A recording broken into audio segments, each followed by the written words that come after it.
Welcome back to channel. Guns அப்னு ரீசெண்டாக வெளிவந்த ஒரு ஹாலிவுட் ஆக்ஷன் த்ரில்லர் ட்ராமாவோட தமிழ் விஷனை இப்போ நமக்கு லேண்ட்ஸ்கேப் எடிட்டில் ஆட் பண்ணியிருக்காங்க. தமிழ், தெலுங்கு, ஹிந்தி, இங்கிலீஷ்னு மொத்தமாக 4 லாங்குவேஜஸ்லுமே இந்த படம் அவ்வளோபிளாக இருக்குது. இந்த படத்தில் சிம்பிளான கதை என்னென்னா, கெவின் ஜேம்ஸ் ஒரு எக்ஸ்-காப்பாக இருப்பார். ஆனால் இப்போ குழந்தை குட்டீஸ்னு காப்பாற்றுறதுக்காக வேறு வழியே இல்லாமல் ஒரு அடியாள் மாதிரி வேலை பார்த்துட்டு இருப்பாரு. அவருக்கு இந்த தப்பான வேலையை விட்டுட்டு தன்னோட மனைவியான அலைஸ் கூட ஒரு ரெஸ்டாரண்ட் ஓப்பன் பண்ணணும் அப்படின்றது தான் அவரோட ரொம்ப நாள் ஆசை.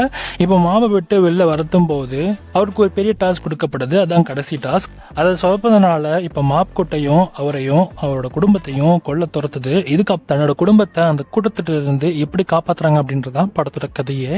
இந்த படம் ஓவராலாக பார்த்தீங்கன்னா ஒரு ஆக்ஷன் சில ஜேர்னலில் பயங்கரமாக எடுத்திருக்காங்க. ஸோ ஆக்ஷன் எலமெண்ட்ஸ் தான் செம்ம இன்ட்ரெஸ்டிங்காகவே இருந்துச்சு. இந்த படத்தோட கதை ப்ரொடிக்ட் பண்ணுற மாதிரி தான் எடுத்திருந்தாங்க. அண்ட் குறிப்பாக இந்த படத்தில் லாஜிக் மிஸ்டேக்ஸும் இருக்குது, நிறைய இடத்துல லாகிங்கான சீன்ஸுமே இருக்குது. ஆனால் ஆக்ஷன் எலமெண்ட்ஸ் எல்லாமே அது மட்டும் நல்லா இன்ட்ரெஸ்டிங்காக செம்ம ஃபாஸ்ட்டாக போச்சு. ஸோ உங்களுக்கு கெவின் ஜேம்ஸ் பிடிக்குன்னா கண்டிப்பாக நீங்கள் ட்ரை பண்ணலாம். நோபடி லெவல் மூவிக்கு இந்த படம் அந்த அளவுக்கு பெருசாக ஒர்த்து இல்லை, பட் ஆனால் ஓகே தான், ஒன்ஸ் ட்ரை பண்ணலாம், அவ்வளோதான். இந்த படத்தை தமிழ் வெர்ஷன் இப்போ உங்களுக்கு லேண்ட்ஸ்கேப் எடிட்டில் அவைலபிளாக இருக்குது. வேண்டுறவங்க செக் பண்ணி பாருங்கள். அண்ட் இந்த படத்துக்கு எஸ்ஆர் செட்டிங்ஸ் 5க்கு 2.5 கொடுக்கலாம்.